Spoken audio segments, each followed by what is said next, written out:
according to one study, more than 47% of renters in the state are at risk of being evicted when the moratorium ends in September. Tomorrow, Clark County commissioners could make it easier for renters to get a place to live if their current landlord kicks them out.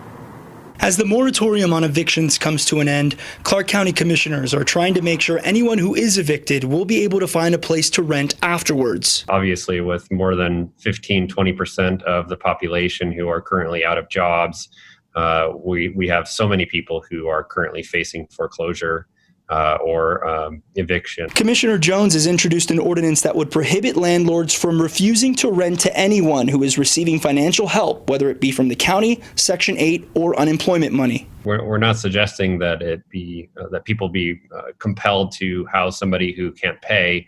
This is only for people who can pay. The ordinance would also prohibit a landlord from refusing to rent to anyone who was evicted due to reasons caused by the pandemic.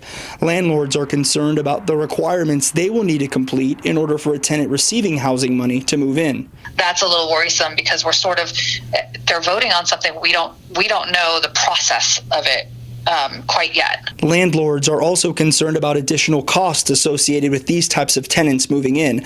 The Nevada State Apartment Association sent us this statement. We remain opposed to the source of income protection portion of the ordinance.